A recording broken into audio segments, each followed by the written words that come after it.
Moderator Oke, Agus ya? Iya, Oke, saya Pak. ya. oke. Agus Moderator Silakan. silakan. Oke, selamat malam dan selamat pagi bagi di mana Bapak Ibu berada.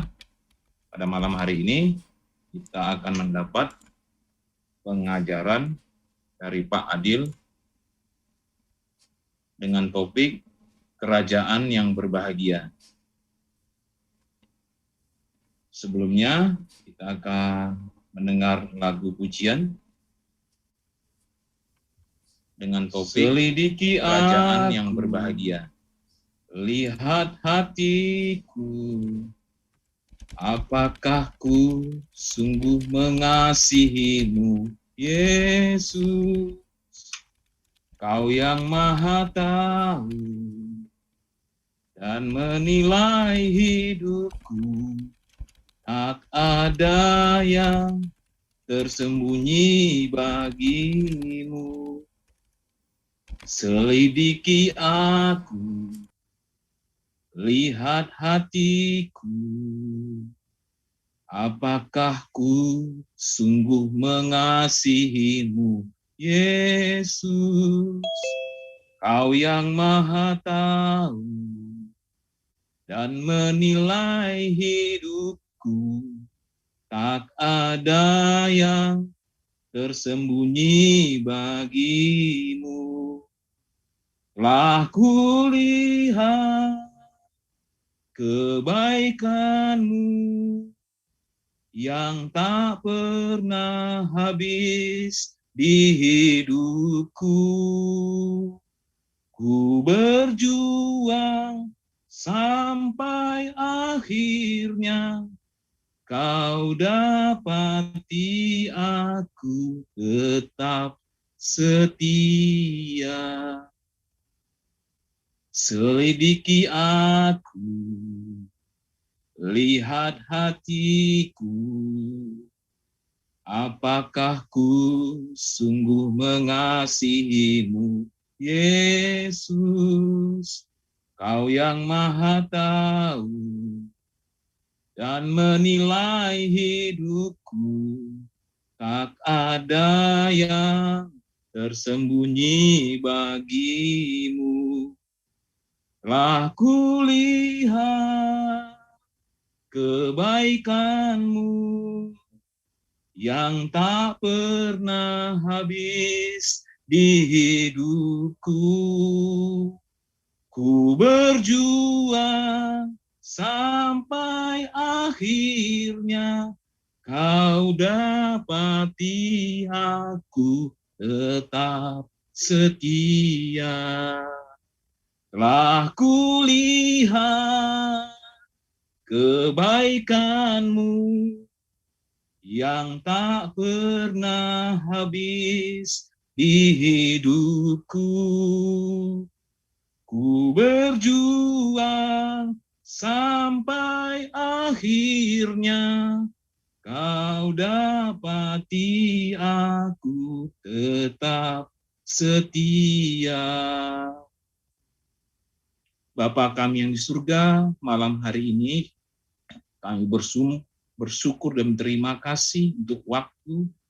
Kami akan mempersiapkan hati dan pikiran kami mendengarkan pengajaran dari pengajar kami, yaitu Bapak M. Adil pada malam hari ini.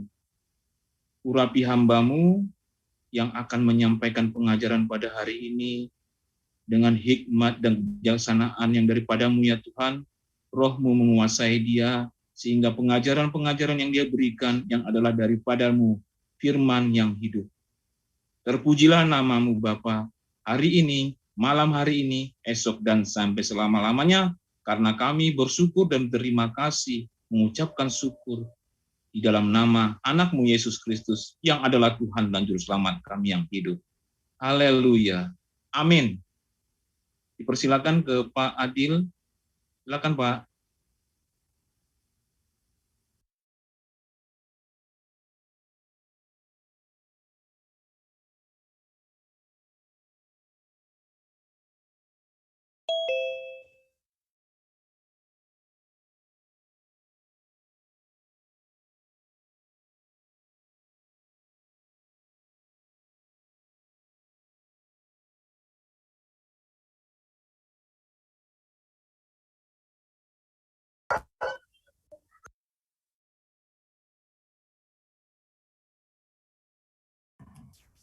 Oke. Kembali saya ucapkan salam sejahtera, shalom, assalamualaikum untuk semua para pemirsa, para peserta yang ada di ruang Zoom ini, maupun para audiens yang ada di Facebook. Saya sangat bersyukur karena merasa sangat terhormat ya, karena saya bisa membagikan inti rahasia kebenaran yang utama di dalam Kristus.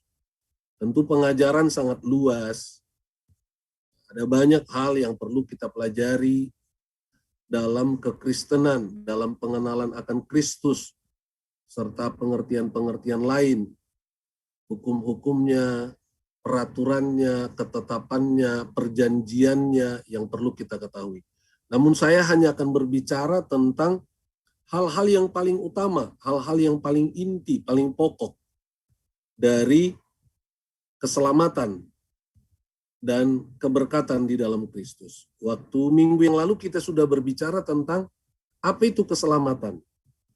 Sekedar saya ulang, keselamatan sederhananya adalah kepemilikan mutlak Tuhan atas hidup kita yang dibuktikan dengan ketaatan kita melakukan firman-Nya yang utama, yaitu mengasihi Tuhan dan sesama. Jadi itulah keselamatan. Itu ketika Tuhan betul-betul memiliki seluruh hidup kita. Dan itu terbukti dengan kita mengasihi Tuhan serta mengasihi sesama. Itu yang pertama pada pelajaran lalu. Nah, hari ini sepanjang kita telah menerima keselamatan itu, apa upahnya bagi kita? Apa faedahnya bagi kita? Kita akan baca beberapa pengertian supaya Bapak Ibu bisa nangkep ya kebenaran yang sangat indah yang Tuhan tawarkan. Mari kita buka dulu di dalam Yohanes 5 ayat 24.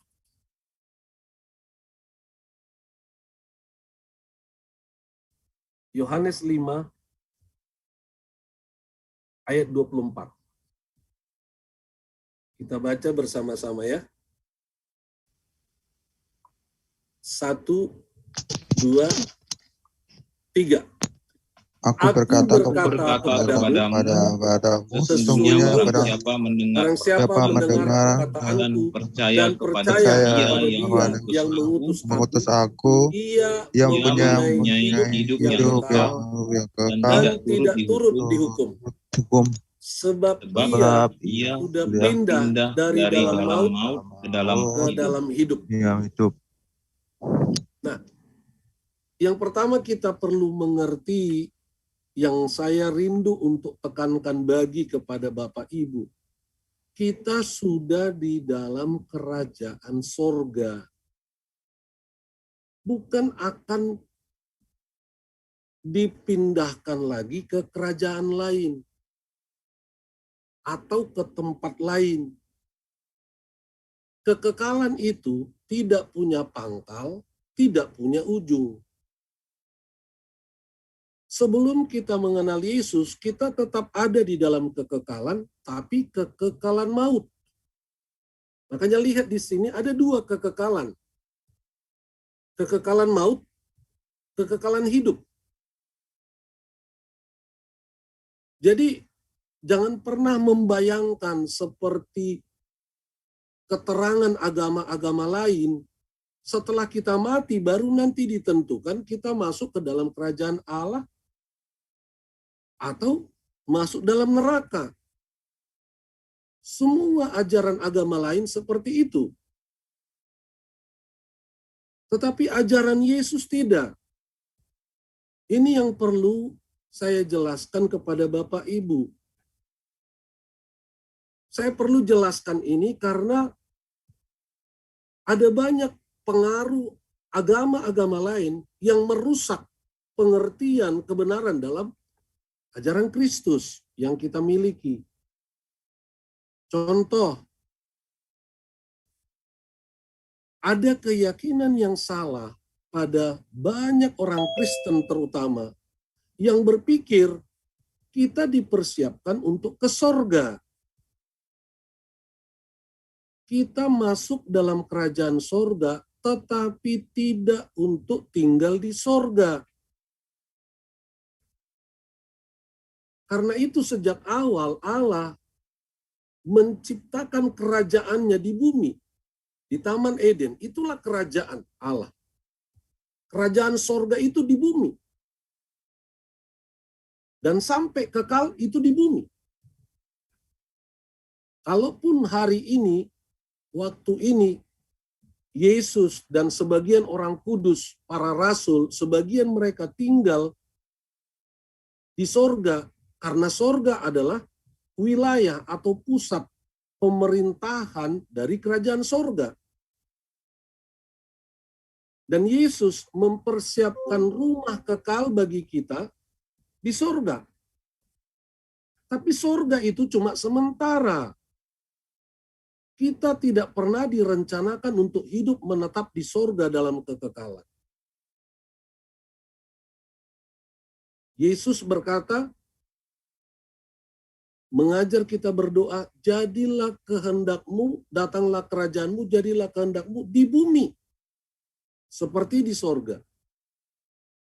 Ketika Yesus datang, Yesus berkata, kerajaanku sudah tiba, bukan akan tiba.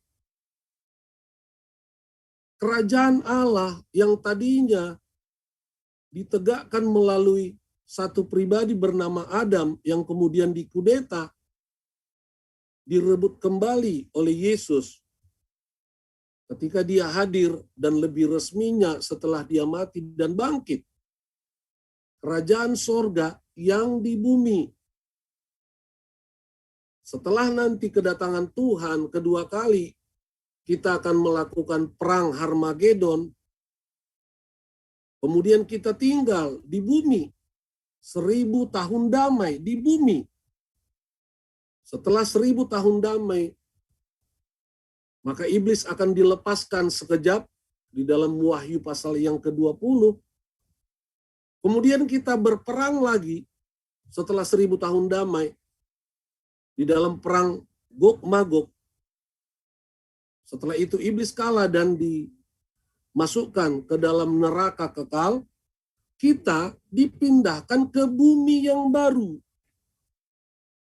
Di bumi yang baru itu, Allah pun akan memusatkan hadiratnya di bumi yang baru. Rumah kekal yang dipersiapkan oleh Yesus di dalam kitab Yohanes pasal yang ke-14, di rumah Bapakku banyak tempat tinggal, itu hanya dipersiapkan. Di sorga sekarang dipersiapkan. Dibawa turun dalam kitab Wahyu pasal yang ke-21. Maka Yerusalem baru, rumah kekal itu diturunkan ke bumi yang baru. Jadi, mari kita meluruskan dulu kebenaran ini. Sebab banyak orang tertipu, nanti setelah mati, baru akan ditentukan aku masuk ke surga atau tidak. Itu penyesatan. Dari sekarang, kita sudah bisa mengevaluasi apakah kita sudah di kerajaan surga atau tidak. Makanya Rasul Paulus berkata dalam Filipi 3 ayat 21, kewarganegaraan kita di sorga. Jadi kita sudah terdaftar dalam kewarganegaraan sebagai warga negara sorga, tapi tinggalnya di bumi. Jadi di dalam Matius pasal yang ke-12 ayat 30, kerajaan Allah sudah datang, bukan akan datang. Dan kerajaan itu di bumi. Coba kita lihat Matius 12 ayat 28. Ketika Yesus mengusir setan,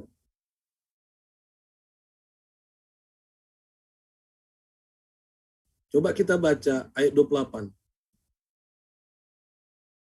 1, 2, 3. Tetapi jika aku mengusir setan dengan kuasa Roh Allah, maka sesungguhnya kerajaan Allah sudah datang kepadamu. Kerajaan Allah sudah datang. Bukan akan datang. Tetapi ajaran Kristen banyak disusupi, diserang oleh semua prinsip agama lain. Semua agama lain memiliki prinsip yang sama. Bahwa setelah mati, berubah wujud atau berubah dimensi kehidupan baru ditentukan. Yesus tidak katakan seperti itu. Di dalam Yohanes pasal 5 ayat 24 tadi, kamu sudah pindah. Jadi sekarang kita sudah dalam kekekalan. Entahkah kekekalan maut atau kita hidup dalam kekekalan Kristus. Coba kita buka lagi Lukas 11 ayat 20.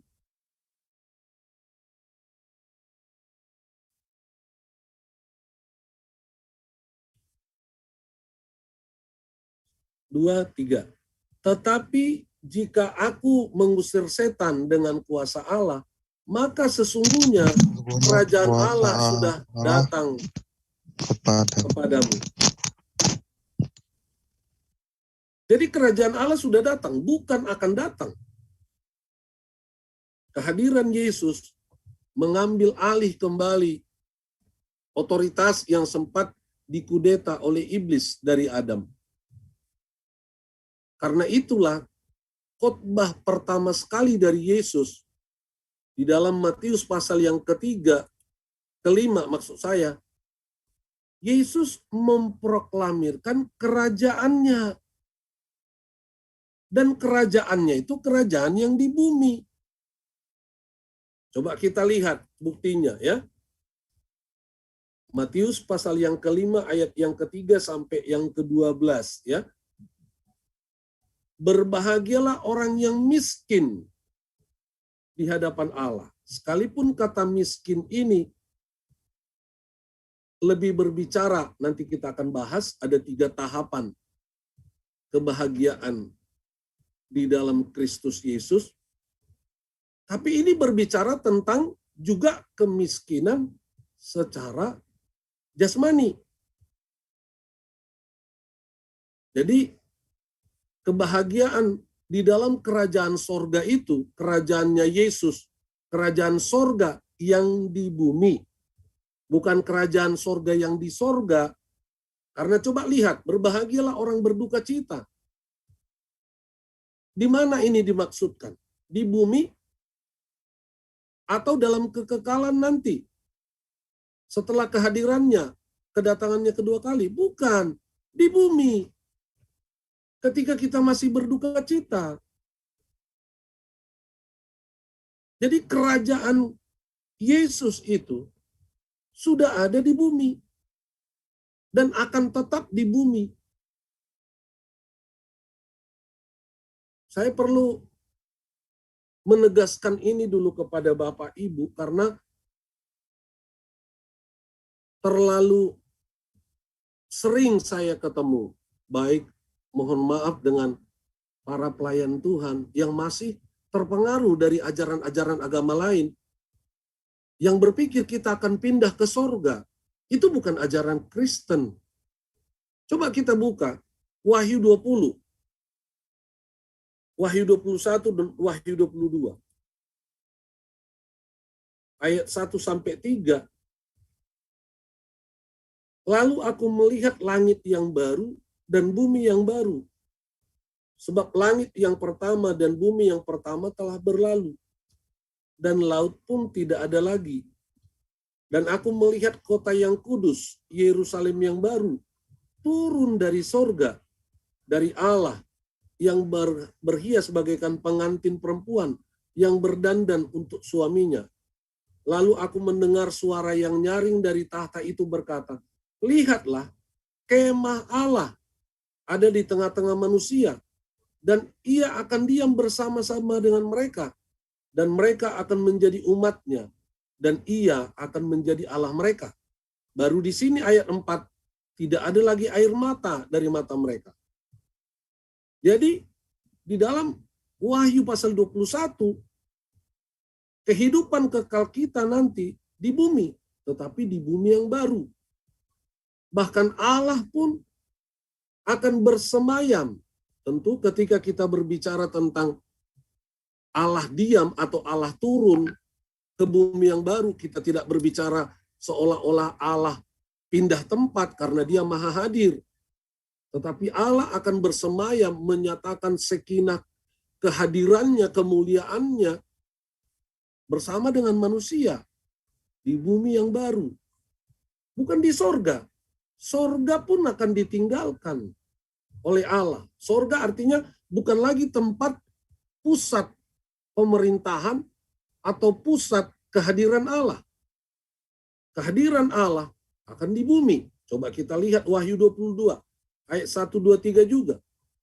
Lalu ia menunjukkan kepadaku sungai air kehidupan yang jernih bagaikan kristal dan mengalir dari tahta Allah dan tahta anak domba itu. Di tengah-tengah jalan kota itu, yaitu seberang menyeberang sungai itu, ada pohon-pohon kehidupan yang berbuah 12 kali, tiap-tiap bulan sekali, dan daun pohon-pohon itu dipakai untuk menyembuhkan bangsa-bangsa. Maka tidak akan ada lagi laknat. Tahta Allah dan tahta anak domba akan ada di dalamnya, dan hamba-hambanya akan beribadah kepadanya. Di mana ini? Di bumi yang baru. Jadi,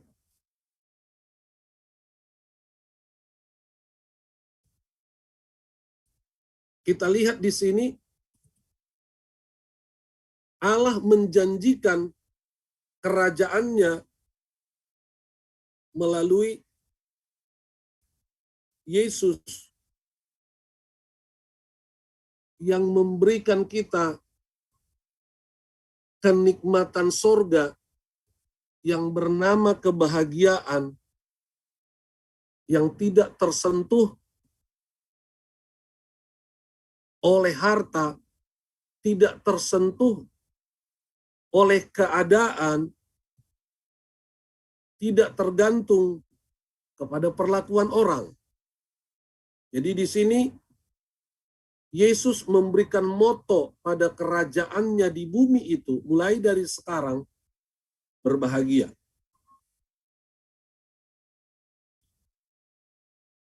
Secara sederhana, kalau Bapak Ibu perhatikan, kebahagiaan yang dimaksud di sini sebenarnya ada 3 level, ya. Kita akan terangkan nanti berbahagia itu apa. Jadi berbahagia level pertama itu ayat 3, 4, 5, dan 6. Ayat 3, 4, 5, dan 6, berbahagia ketika miskin, berbahagia ketika berduka cita, berbahagia ketika kata lemah lembut itu artinya taat dan penurut. Dalam bahasa Yunaninya prautes, artinya mau dibentuk dalam kesukaran. Dan yang keempat, lapar dan haus. Jadi level pertama dari kebahagiaan berbicara tentang ketergantungan penuh kepada Tuhan dalam segala keadaan. Kebahagiaan seorang percaya tidak tergantung kepada dia miskin atau kaya, tetapi tergantung kepada pengandalannya, pengharapannya yang mutlak kepada Tuhan. Kebahagiaan seorang percaya bukan karena tidak ada duka cita, bukan karena persoalan tidak ada. Ayat yang keempat, berbahagialah orang yang berduka cita, bukan. Tetapi karena orang ini begitu bergantung kepada Tuhan, sehingga di dalam duka cita, dia mengandalkan penghiburan Tuhan. Penghiburan Tuhan jauh lebih kuat dari duka cita yang kita alami. Jangan hindarkan duka cita. Kita tidak bisa mengelakkan duka cita. Tetapi kebahagiaan kita bukan karena ada atau tidak adanya duka cita, melainkan betapa bergantung kita pada penghiburan dari Tuhan. Ayat yang keempat itu. Berbahagialah orang berduka cita. Jadi bukan karena persoalan sudah selesai atau persoalan tidak ada. Atau karena duka cita tidak ada. Tetapi karena orang ini mengandalkan penghiburan dari Tuhan. Saudara tentu pernah mengalami keadaan yang kalut, tidak ada pertolongan, putus asa, duka cita hebat. Tetapi saudara datang kepada Tuhan, Tuhan mampu menghiburkan. Itu rahasia kebahagiaan dari orang percaya, bukan karena persoalan tidak ada. Berbahagialah orang yang lemah lembut, protes dalam arti kata rohaninya adalah orang-orang yang bisa menerima ketika mengalami tekanan, penderitaan. Baik oleh keadaan, baik oleh karena perlakuan orang. Dia bisa melihat respon, sikap hati, atau karakter apa yang perlu dirubah melalui kesukaran. Orang-orang yang seperti itu tidak akan menyalahkan orang lain atau menyalahkan keadaan. Sehingga disebut mereka akan memiliki bumi. Dan yang keempat adalah orang-orang yang rendah hati. Yang lapar dan haus akan kebenaran, terus menggali kebenaran, mencari kebenaran. Bukan pengetahuan ya. Bukan pengetahuan, tetapi kebenaran. Jadi untuk level pertama, kenapa orang bisa berbahagia? Ayat 3, 4, 5, 6. Karena mereka bergantung penuh kepada Tuhan. Kata berbahagia di dalam Alkitab ini disebutkan dengan kata makarios. Jadi kerajaan Kristus ini memberikan kebahagiaan bagi kita. Tuhan tahu kehidupan di bumi tidak bisa terhindar dari banyak persoalan. Kita naik motor, ditabrak orang. Kita naik mobil, bocor ban. Kita naik sepeda, ditimpa hujan. Selalu ada keadaan-keadaan yang secara natural, atau karena kesalahan orang lain, atau karena kesalahan kita anggap kita sial. Kita menderita. Jadi, keadaan manusia secara umum, karena yang pernah saya pelajari dari survei sederhana, orang miskin di dunia kurang lebih 61%. Itu survei kurang lebih kira-kira mungkin 7 atau 8 tahun lalu. Saya yakin belum terlalu jauh berbeda. Jadi kriteria miskin waktu itu disebut yang berpendapatan $3,5 per hari. Jadi kurang lebih berapa ya? Kurang lebih katakanlah 50.000. 61% yang di bawah garis kemiskinan dengan kriteria kurang lebih berpenghasilan $1,5 atau kurang per hari. Di bawah garis kemiskinan. Itu lebih dari 30%.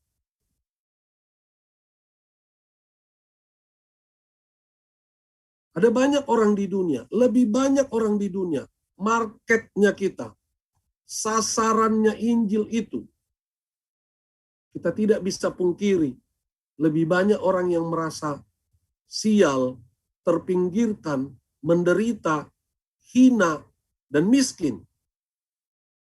Kabar baik dari Kristus ini, kata makarios itu, dalam bahasa aslinya artinya beruntung.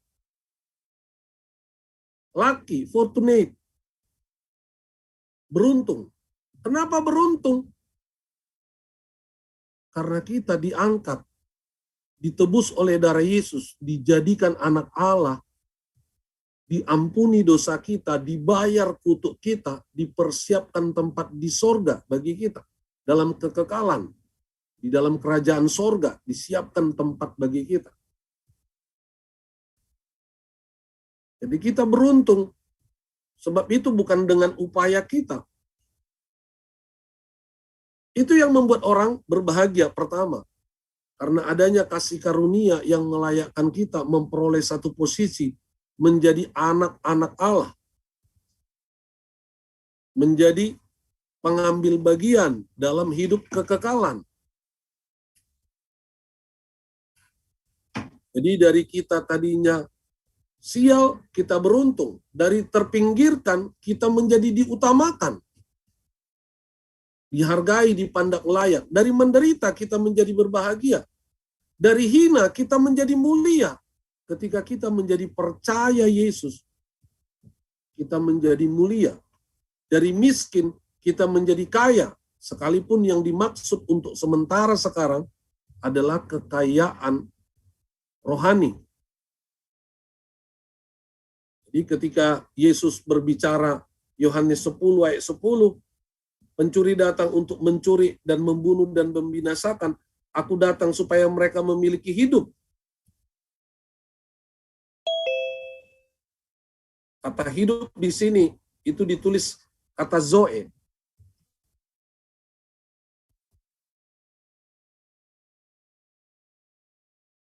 Yang artinya hidup roh. Bukan hidup jasmani.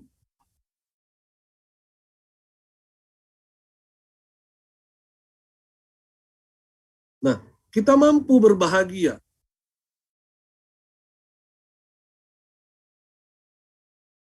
Itu tadi yang pertama, secara kasih karunia. Yang kedua, berbahagia yang dimaksud makarios, dia bukan perasaan. Berbahagia bukan perasaan. Berbahagia adalah pengurapan. Jadi kalau secara gambarannya, dia seperti jubah, ini metafisik ya, seperti jubah yang dikenakan menaungi roh kita ketika kita meresponi apapun keadaan dalam hidup kita. Ketika kita berespon benar, sikap hati benar, maka makarios ini dijubahkan kepada kita sehingga kita merasa berbahagia. Nah, arti kata berbahagia itu sebenarnya bukan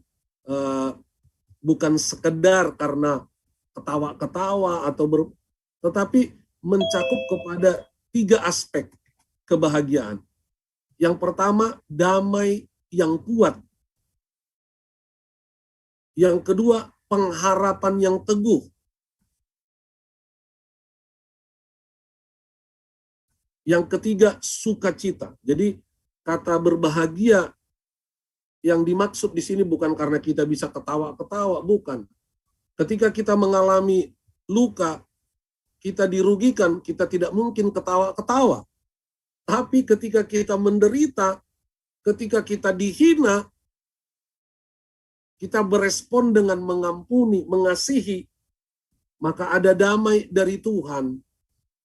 Ada ketenangan yang dalam, ada keyakinan yang teguh bahwa Tuhan tidak tinggalkan kita, bahwa persoalan itu akan selesai untuk kebaikan kita. Itu yang dimaksud kebahagiaan.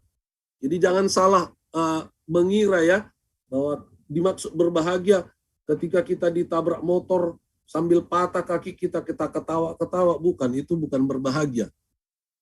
Orang bilang miring sebelah kalau yang seperti itu. Jadi beda-beda tipis ya. Itu miring sebelah.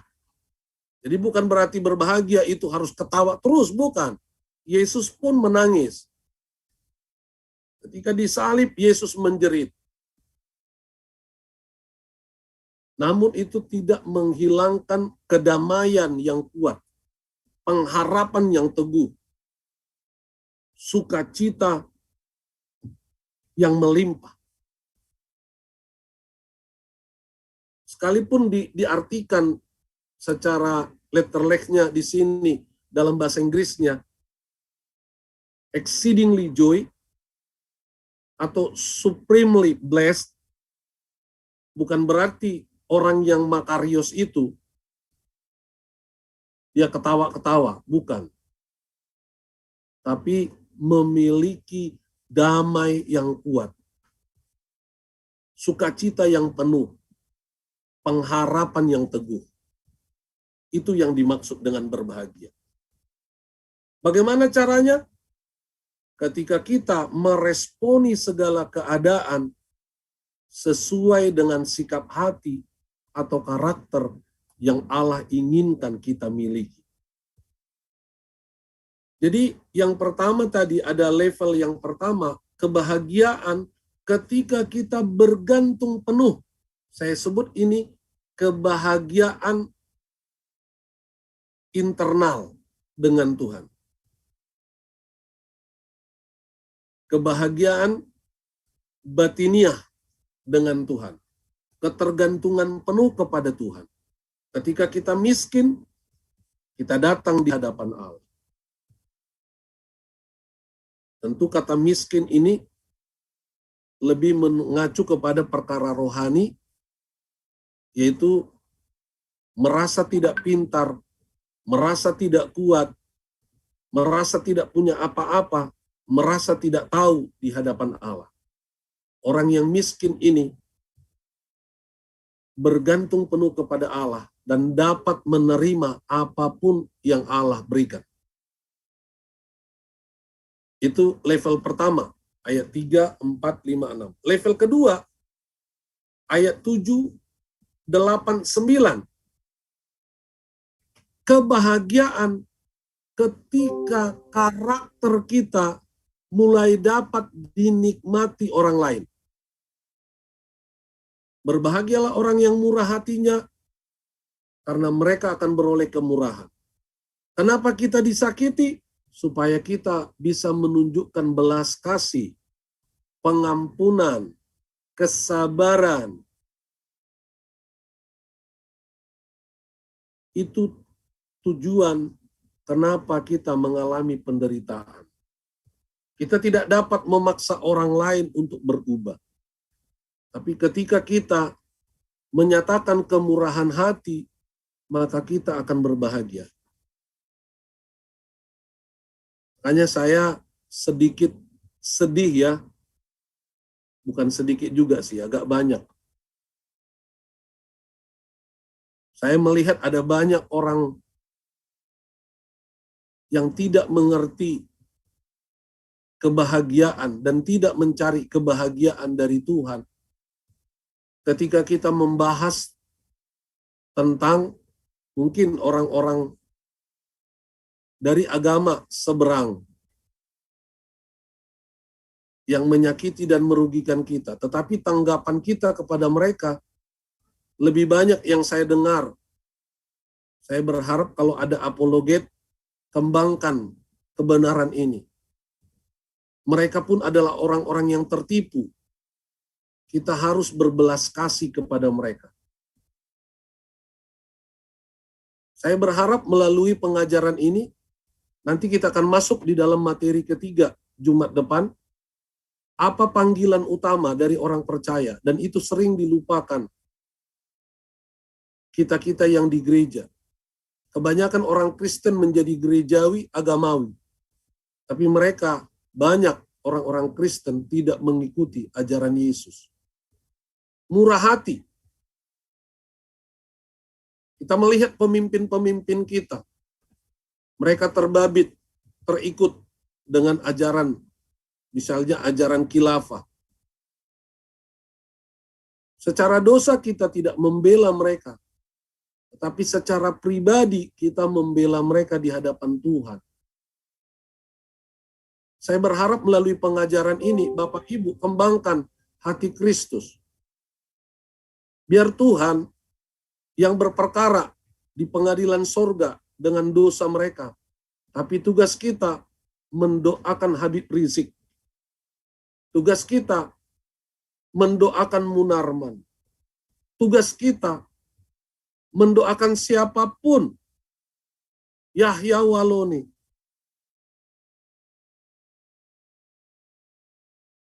Kita pantas tahu kesalahannya, dosanya.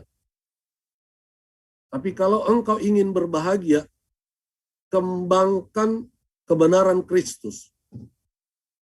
Kita dipanggil untuk setiap orang memperoleh keselamatan. Mendoakan mereka dengan murah hati, membela mereka di hadapan Tuhan, bukan berarti kita mentolerir dosanya, bukan. Tetapi kita dipanggil untuk berkemurahan. Ketika orang menyakiti kita, waktunya untuk mengampuni. Itu ajaran Kristus. Kita tetap mengembangkan saudara yang terpanggil jadi apologet, silahkan. Tapi lakukan itu dengan hati yang pemurah, dengan hati yang berbelas kasih. Level kedua dari kebahagiaan ketika sikap hati kita menjadi suci. Kata suci, kataros ini terbuka, tulus, kudus. Tidak ada udang di balik rempeyek.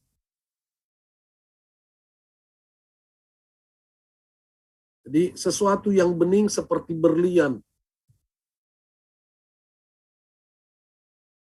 Orang dapat mendengar hati kita. Orang dapat membaca pikiran kita. Dan orang-orang yang tulus, orang-orang yang lurus ini, tidak menyembunyikan dosanya, tidak berpenampilan, berbicara lebih baik dari yang sebenarnya, lebih kudus dari yang semestinya. Itu seperti permata yang bercahaya.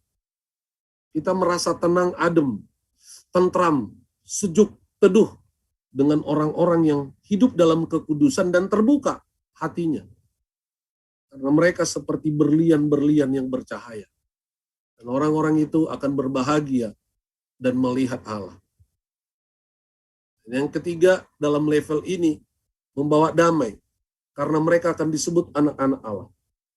Saya suka keras bicara kepada teman-teman, baik para pelayan Tuhan, para guru, dosen. Ukuran kita pembawa damai. Dan mungkin saudara bisa mengevaluasi, apakah engkau anak Allah? Dalam kriteria ini selamat ya.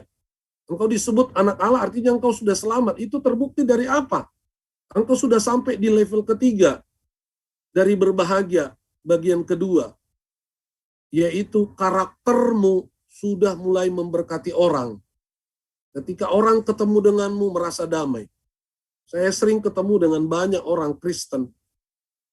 Banyak orang mengaku percaya, berkoar-koar cinta Tuhan, tapi kita tidak merasa damai. Karena dia tidak punya damai.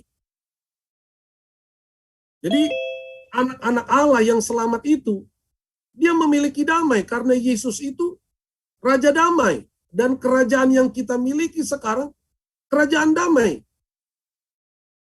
Engkau bukan hanya memiliki damai itu, engkau berdamai dengan Allah, berdamai dengan dirimu, berdamai dengan orang lain, mengampuni orang lain, baru engkau dapat membawa damai itu karena berlimpah. Engkau dapat menawarkan damai. Hati-hati Bapak Ibu, hati-hati. Evaluasi diri kita masing-masing. Kamu punya damai yang kuat. Di dalam kitab Pesita, dalam Aramaik, terjemahan aslinya berkata, berbahagialah orang yang berhasil meneduhkan lautan dalam hatinya. Kalau engkau sendiri tidak damai, engkau belum selamat.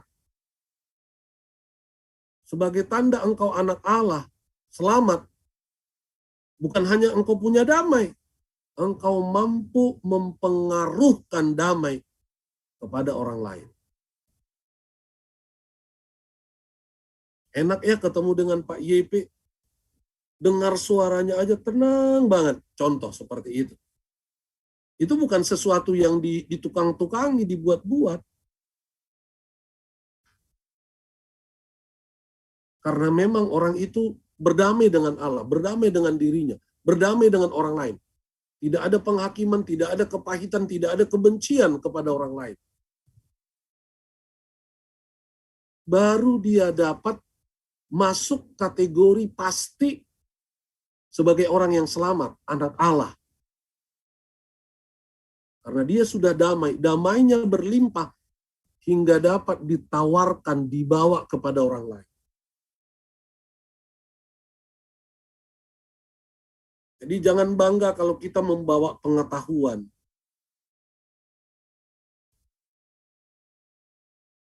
Kita berbahagia ketika kita bisa membawa damai. Dihina orang kita damai. Disakiti, dirugikan kita damai.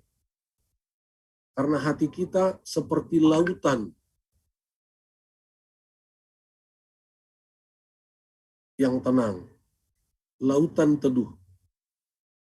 Nah, level yang ketiga, 10, 11, 12, kebahagiaan oleh karena kerelaan menderita bagi Tuhan dan sesama. Itu level yang ketiga. Jadi, saya kira sampai di sini saja pelajaran yang saya bagikan. Yesus memberikan kebahagiaan bagi semua orang. Dia tidak peduli dosamu di masa lalu. Tuhan Yesus tidak peduli apakah engkau orang miskin, orang jelek, orang hina, orang bodoh.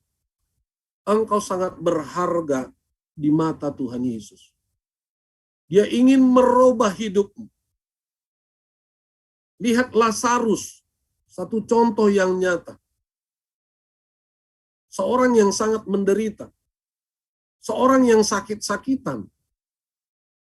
Saya punya penelitian yang sangat panjang dalam kasus Lazarus. Kenapa dia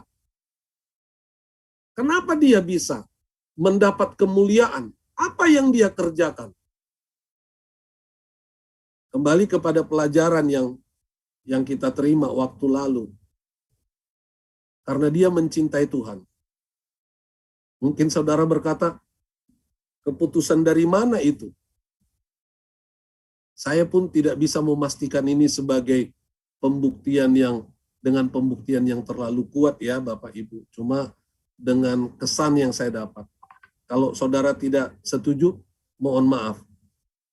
Tapi yang saya dapat adalah pembedaan. Kenapa Allah tidak mengenal nama orang kaya itu atau tidak menyebut nama orang kaya itu dalam arti kata Allah tidak mengenal, Yesus tidak mengenal orang kaya, tetapi Lazarus dari sejak awal disebut namanya. Dan di dalam 1 Korintus 8 ayat 3, Tuhan mengenal orang yang mengasihinya. Orang yang mengasihi Allah dikenal oleh Allah. Jadi saya punya sinyalemen lah, dugaan yang simpel. Sekalipun Lazarus sangat menderita, dia tetap sangat mencintai Tuhan. Jadi ini keselamatan. Hati yang tetap mencintai Tuhan. Kemudian yang kedua, apa pelayanan Lazarus, saudaraku? Coba kita lihat ya, Lukas 16, supaya Bapak Ibu tahu. Kira-kira, ini penelitian saya pribadi ya Bapak Ibu, kalau kurang berkenan, mohon maaf. Jadi, Lazarus dikenal namanya. Lihat ya, ayat 20. Lazarus dikenal namanya. Ya. Berulang kali nama Lazarus disebut. 2 kali, 3 kali, 4 kali. Bayangkan dalam satu perikop yang sama. 4 kali nama Lazarus disebut. Tidakkah itu istimewa dibandingkan orang kaya itu yang kalau secara sosial pasti nama orang kaya itu yang lebih dikenal. Tapi itu tadi yang saya katakan, kenapa Yesus menyebut nama Lazarus berulang-ulang. Menurut saya, sesuai 1 Korintus 8 ayat 3, orang yang mengasihi Allah dikenal oleh Allah. Hati-hati kalau nanti kita sudah jadi ada yang jadi pendeta, melayani banyak, saat terakhir Tuhan Yesus bilang, aku tidak kenal kamu. Lazarus dikenal. Kemudian kedua, apa pelayanan Lazarus? Coba lihat di sini. Satu-satunya pelayanan Lazarus. Coba lihat. Ayat 21. Dan ingin menghilangkan laparnya dengan apa yang jatuh dari meja orang kaya itu. Malahan anjing-anjing datang dan menjilat boroknya. Pelayanan Lazarus cuma satu, membiarkan anjing-anjing menjilat boroknya. Terserah Bapak Ibu, tapi yang saya dapat adalah orang benar ini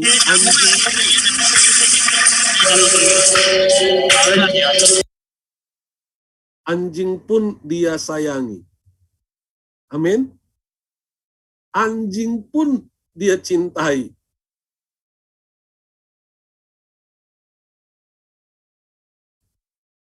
Apalagi manusia. Jadi pelayanan Lazarus satu-satunya yang disebutkan anjing-anjing datang dan menjilat boroknya. Jadi dia tidak katakan dia mengusir anjing-anjing itu, tidak. Saya punya kesan yang saya dapat. Lazarus seorang yang sangat berbelas kasih dan penyayang. Lazarus bukan dimuliakan karena dia miskin atau karena dia sakit-sakitan, bukan. Karena sikap hatinya. Nah, kembali kepada pelajaran kali ini, Bapak, Ibu, dan semua para pendengar yang ada di berbagai belahan dunia. Atau mungkin ada juga yang mendengar dari Mars. Tadi kita dengar suara alien ya. Atau mungkin pesawat luar angkasa.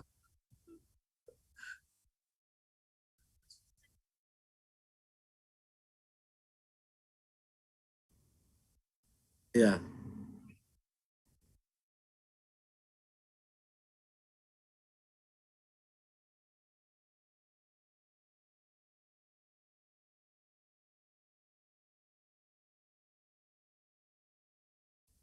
Amin.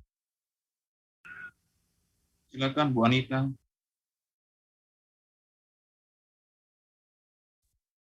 Baik, saya akan menyanyikan sebuah lagu pujian berjudul